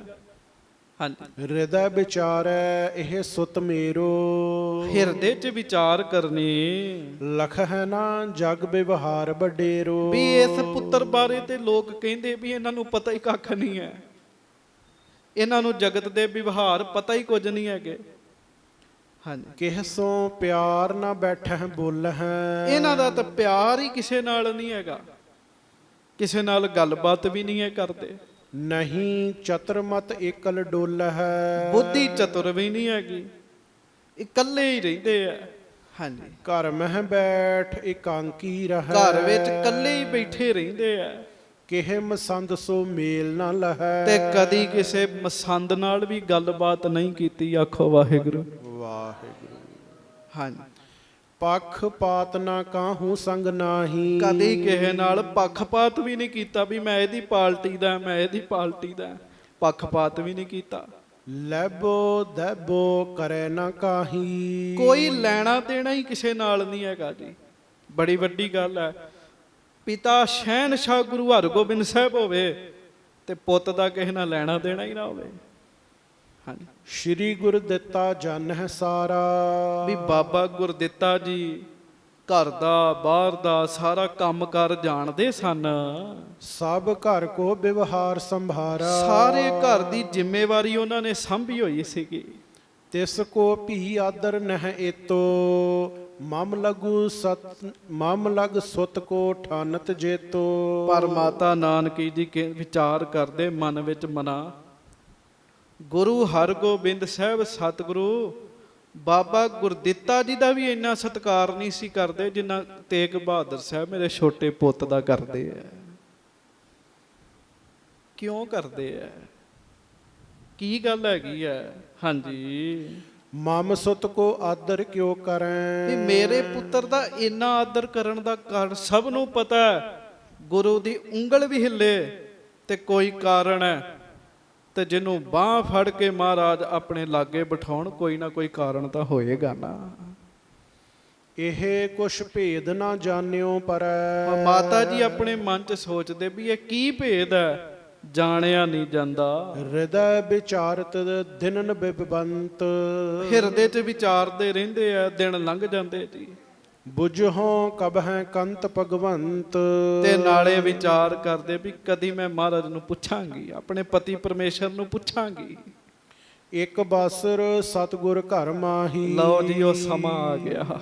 ਆਖੋ ਵਾਹਿਗੁਰੂ ਵਾਹਿਗੁਰੂ। ਗਰੀਬ ਨਵਾਜ ਗੁਰੂ ਹਰਗੋਬਿੰਦ ਸਾਹਿਬ ਜੀ ਇੱਕ ਦਿਨ ਘਰ ਦੇ ਵਿੱਚ ਸਨ।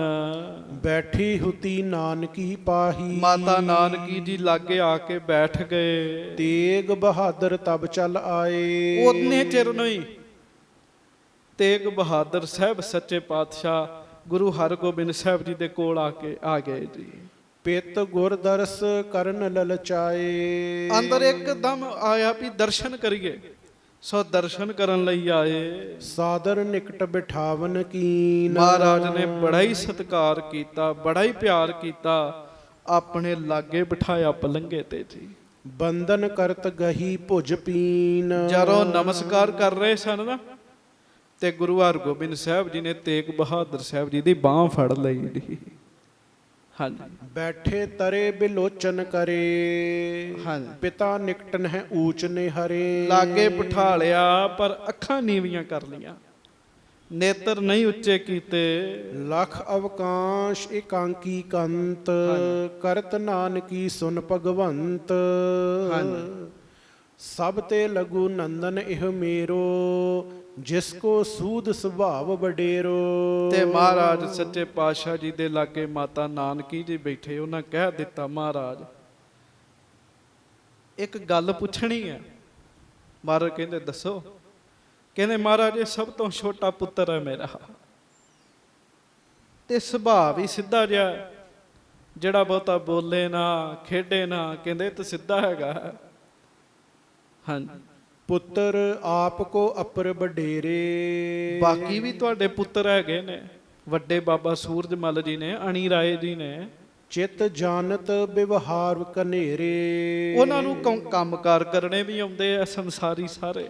ਘਰ ਕੇ ਕਾਰ ਸੰਭਾਰਨ ਕਰੇ। ਘਰ ਦਾ ਕੰਮਕਾਰ ਸਾਂਭਦੇ ਆ, ਸੰਗਤਾਂ ਨੂੰ ਵੀ ਮਿਲਦੇ ਹਨ। ਲੇਨ ਰੋਦੇਨ ਜਥੋਚਿਤ ਕਰੇ। ਲੈਣਾ ਦੇਣਾ ਸਾਰੇ ਕੰਮ ਕਰਦੇ ਹਨ। ਸਭ ਪ੍ਰਕਾਰਨ ਚਾਹਤ ਵਡਾਈ। ਉਹ ਵੀ ਵਡਿਆਈ ਚਾਹੁੰਦੇ ਆ ਵੀ ਤੁਸੀਂ ਉਹਨਾਂ ਦਾ ਇੰਨਾ ਸਤਿਕਾਰ ਕਰੋ। ਮਿਲ ਹੈ ਮਸੰਦ ਜਿਨਹੋ ਸਮਦਾਈ। ਉਹ ਵੀ ਮਸੰਦਾਂ ਨੂੰ ਮਿਲਦੇ ਆ, ਮਸੰਦ ਉਹਨਾਂ ਨੂੰ ਮਿਲਦੇ ਆ। ਇਹ ਮਮ ਸੁਤ ਨਹਿ ਜਾਣਤ ਕੋਈ, ਰਹਿਤ ਇਕਾਂਕੀ ਤੂਸ਼ਨ ਹੋਈ। ਪਰ ਮੇਰਾ ਆ ਪੁੱਤ ਤੇ ਰਹਿੰਦਾ ਹੀ ਇਕੱਲਾ ਹੈ, ਕਿਸੇ ਨਾਲ ਗੱਲ ਹੀ ਨਹੀਂ ਕਰਦਾ, ਚੁੱਪ ਹੀ ਰਹਿੰਦਾ। ਬੜਾ ਔਖਾ ਕੰਮ 'ਚ ਪਿਆਰਿਓ, ਕੱਲਿਆਂ ਰਹਿਣਾ ਬਹੁਤ ਔਖਾ ਹੈ। ਕੱਲਿਆਂ ਰਹਿ ਕੇ ਚੁੱਪ ਰਹਿਣਾ ਉਹਦੇ ਤੋਂ ਵੱਧ ਔਖਾ ਹੈ। ਸਾਰਿਆਂ ਦੇ ਵਿੱਚ ਰਹਿਣਾ, ਗੱਲਾਂ ਬਾਸਾਂ ਹਾਸਾ ਮਖੌਲ ਠੱਠਾ ਕਰਨਾ, ਇਹ ਬੜਾ ਸੌਖਾ ਕੰਮ ਹੈਗਾ ਜੀ। ਕੱਲਿਆਂ ਤੇ ਚੁੱਪ ਉਹ ਰਹਿ ਸਕਦਾ ਜਿਹਦੇ ਅੰਦਰ ਵਾਹਿਗੁਰੂ ਜੀ ਵਸੇ ਹੋਏ ਹਨ। ਅਸਲ ਵਿੱਚ ਨਾ ਮਾਤਾ ਜੀ ਨੂੰ ਲੱਗਦਾ, ਜਾਂ ਦੁਨੀਆ ਕਹਿੰਦੀ, ਇਹ ਕੱਲਿਆਂ ਰਹਿੰਦੇ ਆ, ਕੱਲਿਆਂ ਨਹੀਂ ਰਹਿੰਦੇ। ਗੁਰੂ ਤੇਗ ਬਹਾਦਰ ਸਾਹਿਬ ਜੀ ਹਰ ਸਮੇਂ ਨਾਰਾਇਣ ਦੇ ਨਾਲ ਰਹਿੰਦੇ ਆ। ਨਾਲ ਨਾਰਾਇਣ ਮੇਰਾ। ਹਾਂਜੀ। ਤੁਮ ਸਨਮਾਨੋ ਸਭ ਤੇ ਘਨੋ। ਮਾਤਾ ਜੀ ਕਹਿੰਦੇ ਮਹਾਰਾਜ ਤੁਸੀਂ ਇਹਨਾਂ ਦਾ ਸਭ ਤੋਂ ਵੱਧ ਸਤਿਕਾਰ ਕਰਦੇ ਹੋ। ਕਾਰਨ ਕਹਾਂ ਸੁਮਤ ਲਖ ਮਨੋ। ਕੀ ਕਾਰਨ ਹੈ? ਕੀ ਕਾਰਨ ਹੈ ਇਹਨਾਂ ਦੇ ਸਤਿਕਾਰ ਕਰਨ ਦਾ? ਕੀ ਕਾਰਨ ਹੈ? ਮੁਝ ਮਨ ਸੰਸੈ ਹੋਤ ਸਦਾਈ। ਮੈਂ ਸਦਾ ਹੀ ਇਹ ਗੱਲ ਸੋਚਦੀ ਰਹਿੰਦੀ ਹਾਂ। ਹਾਂਜੀ। ਰਹੀ ਵਿਚਾਰ ਨਾ ਜਾਣੋ ਜਾਈ। ਕਿਰਪਾ ਕਰੋ ਤੇ ਸੱਚ ਸੱਚ ਦੱਸੋ। ਪੇਖ ਸ਼੍ਰੀ ਹਰਗੋਬਿੰਦ ਬਖਾਨਾ। ਗੁਰੂ ਹਰਗੋਬਿੰਦ ਸਾਹਿਬ ਗੱਲ ਸੁਣ ਕੇ ਮੁਸਕਰਾਏ ਜੀ, ਤੇ ਗੁਰੂ ਤੇਗ ਬਹਾਦਰ ਸਾਹਿਬ ਵੱਲ ਵੇਖ ਕੇ ਨਾ, ਤੇ ਮਹਾਰਾਜ ਗਰੀਬ ਨਵਾਜ ਬਚਨ ਕਰਨ ਲੱਗੇ। ਧਿਆਨ ਨਾਲ ਸੁਣਿਓ। ਕਹਾਂ ਭੋਲੀਏ ਏਵ ਪਛਾਨਾ। ਫਿਰ ਪੜੋ। ਕਹਾਂ ਭੋਲੀਏ ਏਵ ਪਛਾਨਾ। ਕਹਾਂ ਭੋਲੀਏ ਭੇਵ ਪਛਾਨਾ। ਮਹਾਰਾਜ ਸੱਚੇ ਪਾਤਸ਼ਾਹ ਕਹਿੰਦੇ ਭੋਲੀਏ ਤੂੰ ਇਹ ਭੇਦ ਕਿਵੇਂ ਪਛਾਣਿਆ ਵੀ ਇਹ ਸਧਾਰਨ ਹੈਗਾ? ਆਖੋ ਵਾਹਿਗੁਰੂ ਵਾਹਿਗੁਰੂ। ਮਾਤਾ ਨਾਨਕੀ ਜੀ ਨੂੰ ਮਹਾਰਾਜ ਕਹਿ ਰਹੇ ਜੀ। ਵੇਖੋ ਭਾਈ ਸੰਤੋਖ ਸਿੰਘ ਕਿੰਨੀ ਕਿਰਪਾ ਸਾਡੇ ਤੇ ਕਰਨ ਦੇ ਆ। ਗੁਰੂ ਹਰਗੋਬਿੰਦ ਸਾਹਿਬ, ਮਾਤਾ ਨਾਨਕੀ ਤੇ ਗੁਰੂ ਤੇਗ ਬਹਾਦਰ ਸਾਹਿਬ ਪੁੱਤਰ ਦੇ ਰੂਪ ਚ ਤਿੰਨੋਂ ਹੀ ਬੈਠੇ ਆ। ਉਸ ਸਮੇਂ ਦੀ ਵੀ ਗੱਲ ਸਾਨੂੰ ਦੱਸ ਰਹੇ ਜੀ। ਮਹਾਰਾਜ ਕਹਿੰਦੇ ਤੁਸੀਂ ਇਹ ਕੀ ਭੇਦ ਜਾਣ ਲਿਆ? ਤੁਹਾਨੂੰ ਇਹਨਾਂ ਦੇ ਗੁਣ ਦੱਸਦੇ ਹਾਂ। ਅਜਰ ਜਰਨ ਔਰ ਧੀਰ ਧੁਰੰਦਰ। ਇਹ ਤੁਹਾਡਾ ਪੁੱਤਰ ਅਜਰ ਨੂੰ ਜਰਨ ਵਾਲਾ ਹੈ, ਬਹੁਤ ਵੱਡਾ ਧੀਰਜ ਧਾਰੀ ਹੈ। ਪਿਆਰਿਓ ਜਿੰਨਾ ਧੀਰਜ ਗੁਰੂ ਤੇਗ ਬਹਾਦਰ ਸਾਹਿਬ ਨੇ ਧਾਰਿਆ ਕੋਈ ਧਾਰ ਸਕਦਾ ਹੈ ਜੀ? ਸੀਸ ਦਿਆ ਪਰ ਸਿਰੜ ਨਾ ਦਿਆ। ਮਹਾਰਾਜ ਕਹਿੰਦੇ ਧੀਰਜ ਧਾਰੀ ਨੇ, ਅਜਰ ਨੂੰ ਜਰਨ ਵਾਲੇ ਆ। ਇਸ ਮਨਿੰਦ ਨਾ ਅਪਰ ਜਗ ਅੰਦਰ। ਮਹਾਰਾਜ ਕਹਿੰਦੇ ਪੋੜੀਏ ਇਹਦੇ ਵਰਗਾ ਤੇ ਸੰਸਾਰ 'ਚ ਦੂਜਾ ਹੈ ਹੀ ਕੋਈ ਨਹੀਂ। ਆਖੋ ਧੰਨ ਗੁਰੂ ਤੇਗ ਬਹਾਦਰ ਸਾਹਿਬ ਜੀ। ਧੰਨ ਸ੍ਰੀ ਗੁਰੂ ਤੇਗ ਬਹਾਦਰ ਸਾਹਿਬ ਜੀ। ਗੱਜ ਕੇ ਕਹੋ ਨਾ ਸਾਰੇ। ਧੰਨ ਸ੍ਰੀ ਗੁਰੂ ਤੇਗ ਬਹਾਦਰ ਸਾਹਿਬ ਜੀ ਮਹਾਰਾਜ। ਮਹਾਰਾਜ ਕਹਿੰਦੇ ਇਹਦੇ ਵਰਗਾ ਜਗ 'ਚ ਕੋਈ ਹੋਰ ਹੈ ਹੀ ਨਹੀਂ। ਉਹ ਇਹ ਜਿਹੜੇ 10 ਸਰੀਰ ਆਏ ਇਹਨਾਂ ਵਰਗਾ ਹੈ ਹੀ ਕੋਈ ਨਹੀਂ ਜੀ। ਇਹਦੇ ਵਰਗਾ ਤਾਂ ਇਹੋ ਹੀ ਹੈ। ਹਾਂਜੀ। ਇੱਕ ਤੋਂ ਇਹ ਗੁਣ ਮਾਨਨ ਠੌਰ। ਮਹਾਰਾਜ ਕਹਿੰਦੇ ਇੱਕ ਤਾਂ ਇਹਨਾਂ 'ਚ ਗੁਣ ਬੜੇ ਆ। ਹਾਂਜੀ। ਸੁਨਹੁ ਦੂਸਰੋ ਕਾਰਨ ਔਰ। ਇਹ ਤਾਂ ਵੀ ਸਤਿਕਾਰ ਯੋਗ ਨੇ। ਤੇ ਗੁਰੂ ਤੇਗ ਬਹਾਦਰ ਸਾਹਿਬ ਮਸਤ ਬੈਠੇ, ਉਹਨਾਂ ਨੂੰ ਨਹੀਂ ਪਤਾ ਵੀ ਮੇਰੀ ਤਾਰੀਫ ਹੋ ਰਹੀ ਹੈ। ਤੇ ਦੂਜੀ ਗੱਲ ਕਹਿੰਦੇ, ਦੂਜਾ ਕਾਰਨ ਵੀ ਸੁਣ ਲੈ ਵੀ ਅਸੀਂ ਸਭ ਤੋਂ ਵੱਧ ਇਹਨਾਂ ਦਾ ਸਤਿਕਾਰ ਕਿਉਂ ਕਰਦੇ ਆ। ਇਸ ਕੋ ਪੁੱਤਰ ਹੋਏ ਬਲਵੰਡ। ਇਹਨਾਂ ਦੇ ਘਰ ਦੇ ਵਿੱਚ ਜਿਹੜਾ ਪੁੱਤਰ ਪੈਦਾ ਹੋਣਾ ਨਾ, ਉਹ ਬੜਾ ਵੱਡਾ ਬਲੀ ਪੁੱਤ ਪੈਦਾ ਹੋਣਾ ਜੀ। ਹਾਂਜੀ। ਤੇਜ ਪ੍ਰਚੰਡ ਝੰਡ ਖਲਖੰਡ। ਜਿਹਦਾ ਪ੍ਰਚੰਡ ਤੇਜ ਹੋਏਗਾ, ਤੇਜ ਪ੍ਰਤਾਪ ਵਾਲਾ ਪੁੱਤ ਪੈਦਾ ਹੋਏਗਾ ਤੇ ਦੁਸ਼ਟਾਂ ਦਾ ਨਾਸ਼ ਕਰੇਗਾ ਕਹਿੰਦੇ।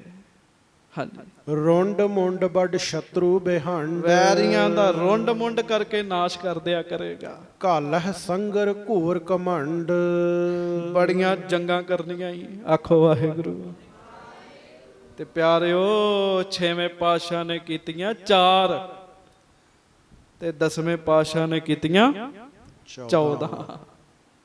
ਹਾਂਜੀ। ਜਗਤ ਗੁਰੂ ਸ਼੍ਰੀ ਨਾਨਕ ਕੇਰਾ। ਮਹਾਰਾਜ ਕਹਿੰਦੇ ਇਹਨਾਂ ਦੇ ਘਰ 'ਚ ਜਿਹੜਾ ਪੁੱਤਰ ਪੈਦਾ ਹੋਏਗਾ ਨਾ, ਉਹ ਜਗਤ ਗੁਰੂ ਸ੍ਰੀ ਗੁਰੂ ਨਾਨਕ ਦੇਵ ਸਾਹਿਬ ਜੀ ਦਾ ਨਾਮ ਕਰਹਿ ਉਜਲ ਬਹੁ ਤੇਰਾ। ਉਹ ਨਾਮ ਉਜਲਾ ਕਰਨਗੇ, ਮਹਾਰਾਜ ਦੀ ਸਿੱਖੀ ਨੂੰ ਵਧਾਉਣਗੇ। ਮਹਾਪੁਰਖ ਬੜ ਤੇਜ ਮੰਦ। ਬਹੁਤ ਵੱਡਾ ਮਹਾਂਪੁਰਖ ਇਹਨਾਂ ਦੇ ਘਰ ਵਿੱਚ ਆਉਣਾ ਕਹਿਣ ਲੱਗੇ। ਬਹੁਤ ਵੱਡਾ ਮਹਾਂਪੁਰਖ ਆਏਗਾ ਇਹਨਾਂ ਦੇ ਘਰ ਵਿੱਚ। ਦੇਗ ਤੇਗ ਕੋ ਧਨੀ ਬਿਲੰਦ। ਜਿਹਦੇ ਵਰਗਾ ਦੇਗ 'ਚ ਵੀ ਧਨੀ ਕੋਈ ਨਹੀਂ ਹੋਏਗਾ ਤੇ ਤੇਗ 'ਚ ਵੀ ਧਨੀ ਕੋਈ ਨਹੀਂ ਹੋਏਗਾ। ਹਾਂਜੀ। ਗੁਰਨ ਪ੍ਰਤਾਪ ਵਿਸਾਲ ਵਧਾਵਹਿ। ਮਹਾਰਾਜ ਕਹਿੰਦੇ ਸਾਰੇ ਸਤਿਗੁਰਾਂ ਦਾ ਪ੍ਰਤਾਪ ਇਹਨਾਂ ਦੇ ਘਰ 'ਚ ਜਨਮ ਲੈਣ ਵਾਲਾ ਪੁੱਤਰ ਬਹੁਤ ਵਧਾਵੇਗਾ। ਚਾਹੋਂ ਕੁੰਟਨ ਪਰ ਛਾਇਆ ਛਾਵਹਿ। ਇੰਨਾ ਜ਼ਿਆਦਾ ਪ੍ਰਤਾਪ ਵਧੇਗਾ, ਸੰਸਾਰ ਵਿੱਚ ਜਿਸ ਦਿਸ਼ਾ ਵਿੱਚ ਜਾਓਗੇ ਗੁਰੂ ਨਾਨਕ ਸਾਹਿਬ ਦੀ ਸਿੱਖੀ ਦਾ ਬੋਲ ਬਾਲਾ ਹੋਵੇਗਾ। ਅੱਜ ਸਾਧ ਸੰਗਤ ਜੀ, ਹਿੰਦੁਸਤਾਨ ਦੇ ਲੋਕ ਕਈ ਆਜ਼ਾਦੀ ਦਾ ਦਿਨ ਮਨਾਉਂਦੇ ਆ, ਕਹਿੰਦੇ ਤਿਰੰਗਾ ਲਹਿਰਾਓ, ਪਰ ਤਿਰੰਗੇ ਤੋਂ ਉੱਚਾ ਗੁਰੂ ਦਾ ਨਿਸ਼ਾਨ ਹੈ। ਸਾਧ ਸੰਗਤ, ਸਤਿਗੁਰੂ ਦੇ ਨਿਸ਼ਾਨ ਨੂੰ ਤੇ ਕਈ 100 ਸਾਲ ਹੋ ਗਏ ਆ ਤੇ ਤਿਰੰਗੇ ਨੂੰ ਤੇ ਥੋੜਾ ਸਮਾਂ ਹੋਇਆ ਜੀ। ਗੁਰੂ ਦਾ ਨਿਸ਼ਾਨ ਕਈ ਤਿਰੰਗਿਆਂ ਤੋਂ ਉੱਚਾ ਹੈ। ਅੱਜ ਜੇ ਤਿਰੰਗੇ ਝੁੱਲ ਰਹੇ ਆ, ਜੇ ਸਤਿਗੁਰੂ ਦਾ ਨਿਸ਼ਾਨ ਸਾਹਿਬ ਨਾ ਹੁੰਦਾ, ਇਸ ਦੇਸ਼ 'ਚ ਤਿਰੰਗੇ ਨਹੀਂ ਸੀ ਝੁੱਲਣੇ ਜੀ। ਛਾਏ ਜਾਤੀ ਏਕਤਾ ਅਨੇਕਤਾ ਬਿਲਾਏ ਜਾਤੀ। ਹੋਵਤੀ ਕੁਚੀਲਤਾ ਕਤੇਬਨ ਕੁਰਾਨ ਕੀ। ਪਾਪ ਹੀ ਪ੍ਰਪਕ ਜਾਤੇ ਧਰਮ ਤਸਕ ਜਾਤੇ। ਬਰਨ ਗਰਕ ਜਾਤੇ ਸਾਹਿਤ ਵਿਧਾਨ ਕੀ। ਦੇवी देव देहोरा संतोख सिंगा दूर होते। मूरत ना होती जो पै करुणा निधान की। जे 10वें पातशाह ना हुंदे ते साध संगत जी कुछ भी नहीं सी होना। ਮਹਾਰਾਜ ਕਹਿੰਦੇ ਤਾਂ ਇਹਨਾਂ ਦਾ ਸਤਿਕਾਰ ਕਰਦੇ ਹਾਂ ਅਸੀਂ। ਇਹਨਾਂ ਦੇ ਘਰ ਵਿੱਚ ਜਿਹੜਾ ਪੁੱਤਰ ਪੈਦਾ ਹੋਏਗਾ, ਉਹਦਾ ਪ੍ਰਤਾਪ ਚਾਰੇ ਕੁੰਟਾਂ 'ਚ ਫੈਲੇਗਾ। ਹਾਂਜੀ। ਤਿੰਨ ਕੇ ਜਨਮ ਹੋਣ ਕਰ ਘਰ ਮੈਂ। ਮਾਨਨੀਏ ਇਹ ਸਭ ਸੁਰ ਨਰ ਮੈਂ। ਮਹਾਰਾਜ ਕਹਿੰਦੇ ਉਹਨਾਂ ਦਾ ਇਹਨਾਂ ਦੇ ਘਰ 'ਚ ਜਨਮ ਹੋਣ ਕਰਕੇ, ਨਾਨਕੀ ਜੀ, ਕੱਲਾ ਅਸੀਂ ਨਹੀਂ ਇਹਨਾਂ ਦਾ ਸਤਿਕਾਰ ਕਰਦੇ, ਦੇਵਤੇ ਵੀ ਇਹਨਾਂ ਦਾ ਸਤਿਕਾਰ ਕਰਦੇ ਹਨ। ਦੇਵਤੇ ਵੀ ਇਹਨਾਂ ਨੂੰ ਮੰਨਦੇ ਹਨ। ਇਸ ਕਾਰਨ ਕਰ ਬੜੋ ਸਭਨ ਤੇ। ਇਸ ਕਰਕੇ ਇਹ ਸਭ ਤੋਂ ਜ਼ਿਆਦਾ ਮਾਣਯੋਗ ਸਤਿਕਾਰਯੋਗ ਹਨ। ਕਰ ਆਦਰ ਮ੍ਰਿਦ ਕੋ ਹਮ ਭਨਤੇ। ਅਸੀਂ ਤਾਂ ਮਿੱਠੇ ਬੋਲ ਬੋਲਦੇ, ਆਦਰ ਕਰਦੇ ਹਾਂ ਇਹਨਾਂ ਦਾ। ਸੁਨਤ ਆਨੰਦ ਨਾਨਕੀ ਹੋਈ। ਮਾਤਾ ਨਾਨਕੀ ਜੀ ਨੂੰ ਸੁਣ ਕੇ ਬੜਾ ਹੀ ਚਾਅ ਚੜਿਆ ਜੀ। ਹਾਂਜੀ। ਬੰਧਨ ਕੀਨ ਬੰਦ ਕਰ ਦੋਈ। ਹੱਥ ਜੋੜ ਕੇ ਸਤਿਗੁਰੂ ਜੀ ਨੂੰ ਨਮਸਕਾਰ ਕੀਤੀ। ਸੁਤ ਕੋ ਸੁਤ ਗੁਣ ਨਿਧ ਹੋਏ ਸੁਨਿਓ। ਤੇ ਜਦੋਂ ਸੁਣਿਆ ਵੀ ਮੇਰੇ ਘਰ ਤੇ ਪੋਤਰਾ ਜਿਹੜਾ ਹੋਣਾ ਬੜਾ ਗੁਣੀ ਹੋਏਗਾ, ਬਨਹਿ ਸਾਚ ਇਨ ਕੋ ਕਿਮ ਭਨਿਓ। ਇਹ ਵੀ ਵਿਚਾਰ ਕੀਤੀ ਵੀ ਗੁਰੂ ਸਾਹਿਬ ਦੇ ਮੁਖੋਂ ਬਚਨ ਝੂਠਾ ਨਹੀਂ ਹੈ, ਜੋ ਇਹਨਾਂ ਕਹਿ ਦਿੱਤਾ ਉਹ ਹੋਏਗਾ ਹੀ ਹੋਏਗਾ। ਅਤ ਪ੍ਰਤਾਪ ਜੁਤ ਬਲੀ ਵਿਸਾਲਾ। ਇੰਨਾ ਵੱਡਾ ਤੇਜ ਪ੍ਰਤਾਪ ਵਾਲਾ ਪੁੱਤਰ ਆ ਰਿਹਾ, ਸਕਲ ਦਿਸ਼ਾ ਮੈਂ ਕਰੈ ਉਜਾਲਾ। ਜਿਹਦਾ ਸਾਰੀਆਂ ਦਿਸ਼ਾਵਾਂ 'ਚ ਹੀ ਉਜਾਲਾ ਚਾਨਣ ਹੋਏਗਾ। ਅਧਿਕ ਵਿਭੂਤ ਮੋਹੇ ਘਰ ਆਵਹਿ। ਤੇ ਫਿਰ ਮਾਤਾ ਦਾਦੀ ਹੈ ਨਾ, ਉਹ ਸੋਚਦੇ ਵੀ ਫਿਰ ਸਾਡੇ ਘਰ ਤੇ ਬਹੁਤ ਕੁਝ ਆਇਆ ਕਰੇਗਾ। ਹਾਂਜੀ, ਪੋਤਰਾ ਸਭ ਸਮਾਜ ਬਿਰਧਾਵੇ। ਵੀ ਸਾਡੇ ਪੋਤਰੇ ਨੇ ਤੇ ਸਾਜੋ ਸਮਾਨ ਹੀ ਬੜਾ ਵਧਾ ਦੇਣਾ। ਹਾਂਜੀ, ਜਬ ਤੇ ਸੁਧ ਸਤਿਗੁਰੂ ਸੁਨਾਈ। ਜਦੋਂ ਦਾ ਗੁਰੂ ਹਰਗੋਬਿੰਦ ਸਾਹਿਬ ਜੀ ਨੇ ਇਹ ਗੱਲ ਕਹਿ ਦਿੱਤੀ, ਭਈ ਪ੍ਰਫੁੱਲਤ ਅੰਗ ਨਾ ਮਾਈ। ਮਾਤਾ ਨਾਨਕੀ ਜੀ ਤਾਂ ਬਹੁਤੇ ਹੀ ਖੁਸ਼ ਹੁੰਦੇ ਜੀ। ਹਾਂਜੀ, ਰਹੀ ਪ੍ਰਤੀਖਤ ਭਈ ਆਨੰਦ। ਬਸ ਉਸ ਦਿਨ ਤੋਂ ਉਸ ਘੜੀ ਨੂੰ ਉਡੀਕਣ ਲੱਗ ਪਏ, ਹੋ ਹੈ ਪੁੱਤਰ ਕਬ ਬਾਹਾਂ ਬਿਲੰਦ। ਕਦੋਂ ਬਲੀ ਪੋਤਰਾ ਸਾਡੇ ਘਰ ਵਿੱਚ ਪੈਦਾ ਹੋਵੇਗਾ। ਜਬ ਜਨਮੈ ਦਸਵੇਂ ਪਾਤਸ਼ਾਹੂ। ਹਾਂਜੀ। ਦੇਖ ਆਨੰਦਤ ਬਹੁ ਮਨ ਮਾਹੂ। ਤੇ ਸੋਚਦੇ ਆ ਵੀ ਕਦੋਂ ਉਸ ਪਾਤਸ਼ਾਹ ਦਾ ਅਵਤਾਰ ਹੋਏਗਾ, ਮੈਂ ਵੇਖ ਕੇ ਆਨੰਦ ਪ੍ਰਾਪਤ ਕਰਾਂਗੀ। ਪਤ ਕੋ ਬਚ ਸਿਮਰਤ ਹੀ ਰਹੀ। ਮਾਤਾ ਨਾਨਕੀ ਜੀ ਗੁਰੂ ਹਰਗੋਬਿੰਦ ਸਾਹਿਬ ਜੀ ਦੇ ਬਚਨ ਚੇਤੇ ਹੀ ਕਰਦੇ ਰਹਿੰਦੇ ਹਰ ਸਮੇਂ। ਜਿਉਂ ਜਿਉਂ ਵਦ ਪ੍ਰਤਾਪ ਭਾ ਮਹੀ। ਤੇ ਫਿਰ ਸੋਚਦੇ ਵੀ ਕਿਵੇਂ ਕਿਵੇਂ ਫਿਰ ਸਮੇਂ ਨਾਲ ਪ੍ਰਤਾਪ ਵਧੇਗਾ। ਇਹ ਸਾਰੀਆਂ ਗੱਲਾਂ ਮਾਤਾ ਜੀ ਸੋਚਦੇ ਰਹਿੰਦੇ ਹਨ। ਸ੍ਰੀ ਗੁਰੂ ਤੇਗ ਬਹਾਦਰ ਤਬੈ। ਮਹਾਰਾਜ ਸ੍ਰੀ ਗੁਰੂ ਤੇਗ ਬਹਾਦਰ ਸਾਹਿਬ ਸਤਿਗੁਰੂ ਜੀ ਦ્વੈ ਘਟਕਾ ਬੈਠੇ ਸੁਨ ਤਬੈ। ਆਪਣੇ ਪਿਤਾ ਜੀ ਦੇ ਕੋਲ 2 ਘੜੀਆਂ ਬੈਠੇ ਜੀ। ਹਾਂਜੀ, ਬੰਦਨ ਕਰ ਨਿਜ ਥਾਨ ਪਧਾਰੇ। ਮੱਥਾ ਟੇਕੋ ਸਾਰੇ, ਆਖੋ ਧੰਨ ਗੁਰੂ ਗ੍ਰੰਥ ਸਾਹਿਬ ਜੀ ਮਹਾਰਾਜ। ਧੰਨ ਸ੍ਰੀ ਗੁਰੂ ਗ੍ਰੰਥ ਸਾਹਿਬ ਜੀ ਮਹਾਰਾਜ। ਆਪਣੇ ਪਿਤਾ ਗੁਰੂ ਹਰਗੋਬਿੰਦ ਸਾਹਿਬ ਜੀ ਨੂੰ ਨਮਸਕਾਰ ਕਰਕੇ ਪੌੜ ਕੀਨ ਬਿਸਰਾਮ ਸੁਖਾਰੇ। ਤੇ ਸਾਧ ਸੰਗਤ ਜੀ ਆਪਣੇ ਆਸਣ ਤੇ ਚਲੇ ਗਏ ਤੇ ਆਰਾਮ ਕੀਤਾ। ਇਹ ਅੱਜ ਦੇ ਪ੍ਰਸੰਗ ਦੀ ਕਥਾ ਅੱਗੋਂ ਸਾਧ ਸੰਗਤ ਜੀ ਆਪਾਂ ਕੱਲ ਨੂੰ ਸੁਣਾਂਗੇ। ਗੁਰੂ ਤੇਗ ਬਹਾਦਰ ਸਾਹਿਬ ਜੀ ਦੀ ਆਪ ਜੀ ਨੇ ਮਹਿਮਾ ਸੁਣੀ ਹੈ, ਨਾਲ 10ਵੇਂ ਪਾਤਸ਼ਾਹ ਜੀ ਦੀ ਮਹਿਮਾ ਸੁਣੀ ਹੈ। ਗੁਰੂ ਸਾਹਿਬ ਨੂੰ ਸਭ ਪਤਾ ਹੈ ਕਿਸ ਸਿੱਖ ਕੋਲੋਂ ਕਿਸ ਤਰ੍ਹਾਂ ਦੀ ਤੇ ਕਿਵੇਂ ਸੇਵਾ ਲੈਣੀ ਹੈ। ਮਹਾਰਾਜ ਕਿਰਪਾ ਕਰਨ, ਬਖਸ਼ਿਸ਼ਾਂ ਕਰਨ। ਵੱਡਾ ਤੇਜ ਪ੍ਰਤਾਪ ਆਉਣ ਵਾਲੇ ਸਮੇਂ ਵਿੱਚ ਬਣਨਾ ਸਤਿਗੁਰੂ ਜੀ ਦਾ, ਉਹ ਸਾਰੀ ਕਥਾ ਆਪਾਂ ਅਗਲੇ ਸਮੇਂ ਵਿੱਚ ਸੁਣਾਂਗੇ। ਪਿਆਰ ਨਾਲ ਗੱਜ ਕੇ ਫਤਿਹ ਬੁਲਾਓ। ਵਾਹਿਗੁਰੂ ਜੀ ਕਾ ਖਾਲਸਾ ਵਾਹਿਗੁਰੂ ਜੀ ਕੀ ਫਤਿਹ।